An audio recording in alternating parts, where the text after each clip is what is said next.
와서 속히 내게로 오라. 데마는 이 세상을 사랑하여 나를 버리고 데살로니가로 갔고, 그레스게는 갈라디아로, 디도는 달마디아로 갔고, 누가만 나와 함께 있느니라. 내가 올 때 마가를 데리고 오라. 그가 나의 일에 유익하니라. 두기고는 에베소로 보내었노라. 내가 올 때 내가 드로아 가보의 집에 둔 겉옷을 가지고 오고, 또 책은 특별히 가죽종에 쓴 것을 가져오라. 구리세 공업자 알렉산더가 내게 해를 많이 입혔음에 주께서 그 행한 대로 그에게 갚으시리니 너도 그를 주의하라. 그가 우리 말을 심히 대적하였느니라.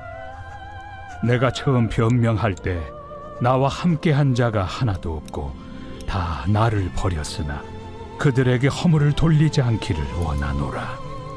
주께서 내 곁에 서서 나에게 힘을 주심은 나로 말미암아 선포된 말씀이 온전히 전파되어 모든 이방인이 듣게 하려 하심이니 내가 사자 입에서 건짐을 받았느니라. 주께서 나를 모든 악한 일에서 건져내시고 또 그의 천국에 들어가도록 구원하시리니 그에게 영광이 세세 무궁토록 있을지어다. 아멘. 안녕하세요. 오늘 이렇게 온라인 모임에 함께 하신 여러분들을 환영하고 축복합니다. 이제 벌써 11월 셋째 주가 거의 지나가고 추수감사주일이 이번 주 주일을 앞두고 있습니다. 추수감사주일이 지나면 또 그 한 달 뒤에 바로 성탄절, 크리스마스 또 행사가 있습니다. 옛날처럼 이렇게 많은 행사는 못하지만 그래도 예수님의 탄생하심과 또 한 해의 마무리하는 시점에서 우리가 주님 안에서 또 우리가 많은 또 은혜를 받고 또 주님의 탄생하심과 또 주님의 은혜를 기억할 수 있는 이번 11월 달과 12월 달이 또 한 해를 잘 마무리할 수 있는 우리 디미니스트리의 가정이 되기를 소망합니다. 오늘의 말씀의 제목은 따뜻한 겨울 보내기입니다. 참 기온이 많이 내려갔습니다. 낮에도 그렇고 밤에도 그렇고 많이 춥고 또 쌀쌀한 날씨가 계속 진행되고 있습니다. 지금처럼 날이 이렇게 추워지게 되면 우리는 이렇게 겨울을 실감할 수가 있습니다. 우리나라에서 사계절이 있죠. 봄, 여름, 가을, 겨울이 있습니다.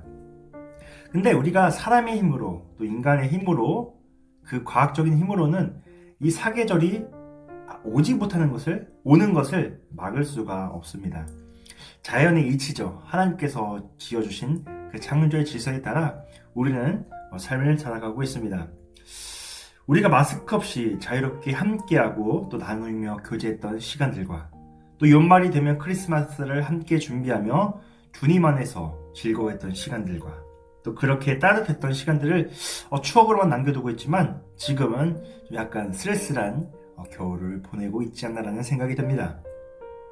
생각해보면 우리 각자가 겪고 있는 상황이 너무나 다릅니다. 너무나 다르기 때문에 어떤 분들은 정말 더 힘겨운 시간을 보낼 수 있을 것이고 또 다른 사람들은 나름 괜찮은 삶을 살 수도 있겠죠.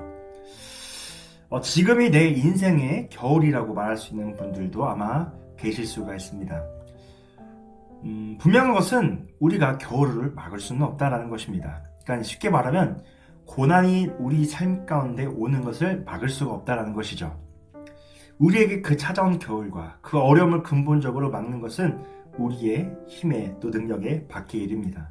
하지만 우리는 우리에게 찾아온 겨울을 물리칠 수는 없지만 따뜻하게 보낼 수 있는 방법이 있습니다.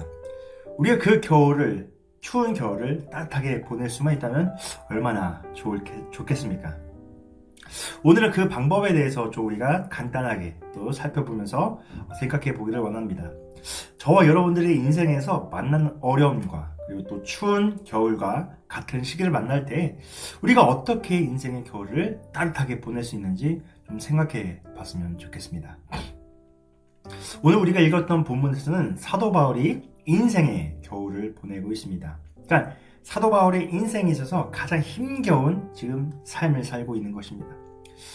사도 바울은 디모데 후서를 썼을 때가 마지막 편지를 썼던 것입니다. 디모데 후서를 쓰고 나서 그 이후에 사도 바울은 바로 처형을 당하게 됩니다. 이 사도 바울은 감옥에서 외롭고 쓸쓸하게 자신의 인생 마지막을 지금 보내고 있는 장면이 나와 있습니다. 물론 바울은 죽음을 앞두고 있지만 그에 대한 두려움이나 후회는 없었던 것으로 보입니다. 하지만 그렇다고 해서 그에게 실제적인 어려움이 없었던 것은 아니죠. 사도 바울이 사도행전이나 여러 서신서들을 보면 사도 바울을 수많은 사람들이 사도 바울을 배신했고요. 또 자신이 개척했던 교회들이 자신을 비아냥거리고 삿대질하는 그런 장면들도 나옵니다. 정말 사도 바울은 인생에 있어서 가장 쓸쓸하고 추운 지금 겨울을 보내고 있는 것입니다. 사도 바울은 예수님 만나기 전에, 다메섹 도상에서 만나기 전에는 정말 괜찮은 삶을 살았습니다. 로마 시민권자였죠. 바리새인 중인 바리새인이었고요. 또 가문도 괜찮은 가문에서 지냈었습니다. 누구도 나무라 할 수 없었던 사람이었습니다. 그런데 다메섹 도상에서 예수님을 만나고 나서 그 이후에 사도 바울의 삶은 180도 변하게 됩니다. 자신의 지식과 자신이 가졌던 그 스펙을 다 배설물로 여기고 오직 예수 그리스도의 복음을 전파하기 위해서 자신의 인생과 자신의 삶과 자신의 모든 것을 다 주님께 드렸습니다. 어떻게 보면 현실적으로 봤을 때는 사도 바울의 삶이 형편없다 할 수가 있겠습니다.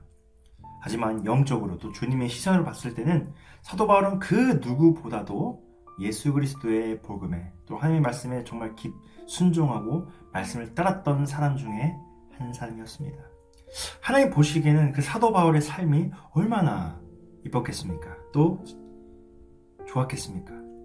하지만 사도 바울도 사람이기 때문에 너무나 힘들었을 것입니다. 4장 9절에 보면 이런 말씀이 있습니다. 너는 어서 속히 내게로 오라라고 말합니다. 이것을 봤을 때 디모데야 너가 속히 나에게 왔으면 좋겠다 이렇게 말을 합니다. 그러니까 내 곁에 아무도 없는 것입니다. 지하 감옥에서 쓸쓸하게 그 추운 바람을 그 추운 겨울날에 얼마나 오들오들 떨면서 지금 시간을 보내고 있겠습니까?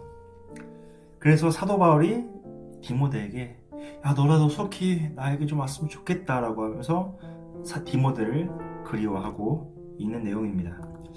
바울이 왜 이렇게 빨리 디모데를 보기를 원했을까? 아마 두 가지 정도로 생각할 수가 있겠습니다. 첫 번째는 사도 바울에게 시간이 없었습니다. 아까 말씀드렸죠. 사도 바울은 처형 당하기 직전에 지금 시간을 보내고 있는 것입니다.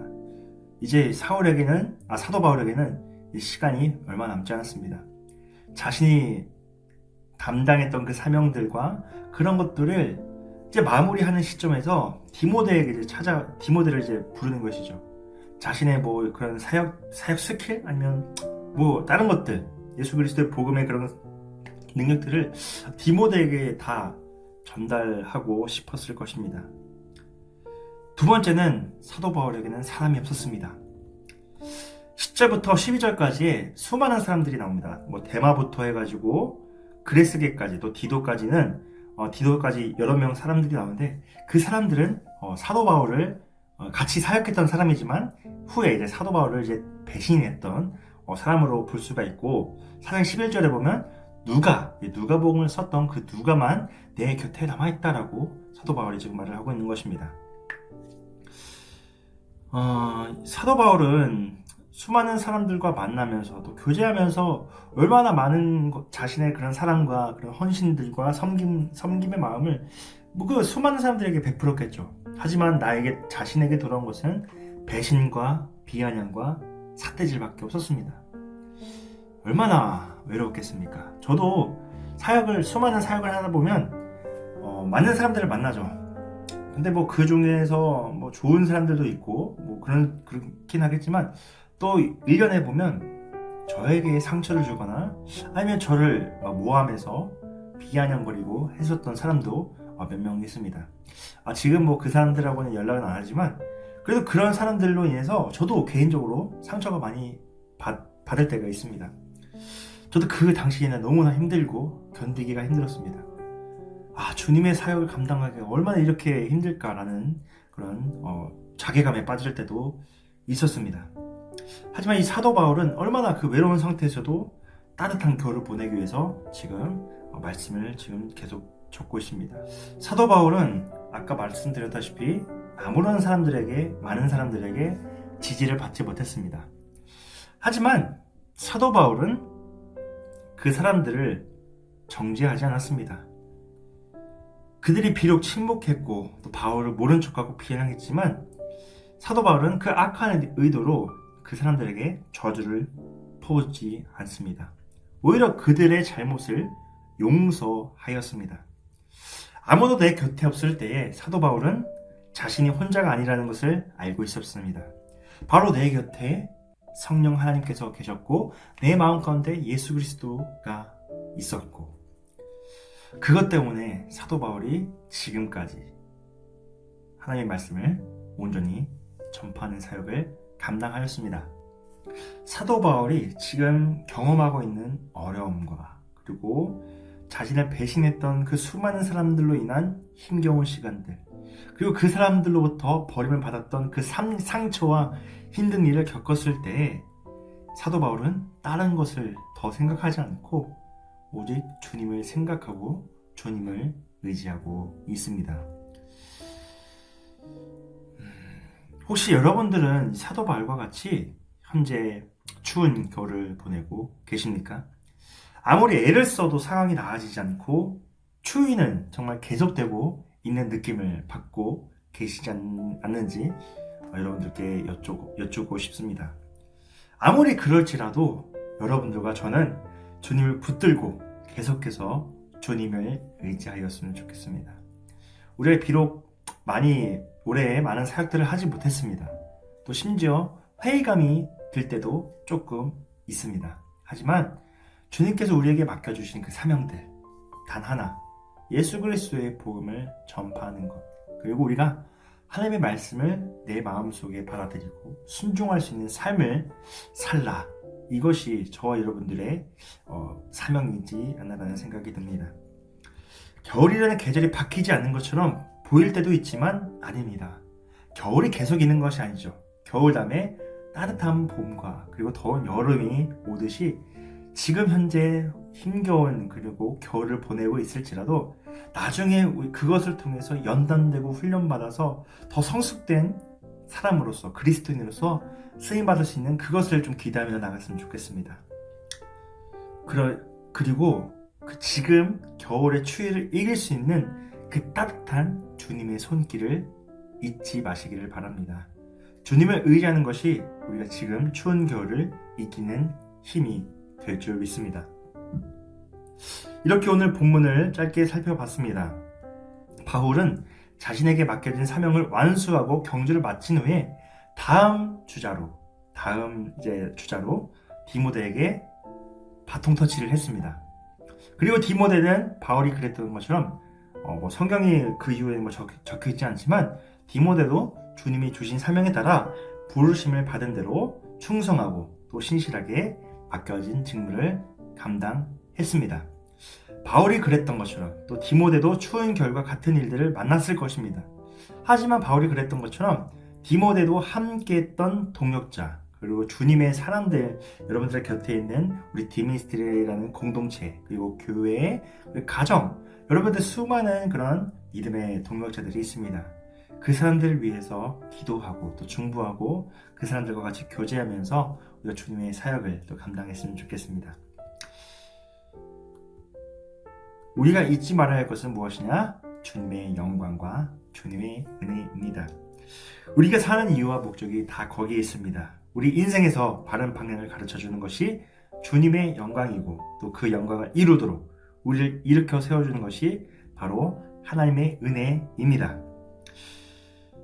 우리가 이 추운 겨울을 아름답게 보내고 또 영원한 봄을 맞을 수 있는 그런 우리 디미니스트리의 삶이 되기를 소망합니다. 기도하겠습니다.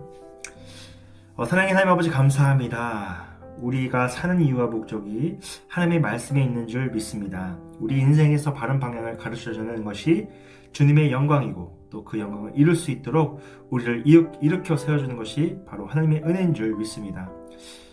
계속해서 주님의 영광을 위해서 또 주님의 은혜로 살아갈 수 있는 우리 드림메이커 미니스트리 공동체 한 사람 한 사람 되게 해주시고 각자의 삶의 자리에서 주님의 사명을 잘 감당할 수 있는 또 하나님 말씀에 순종할 수 있는 저희들 될 수 있도록 하나님 아버지께서 함께하여 주시옵소서. 예수님 이름으로 기도했습니다. 아멘.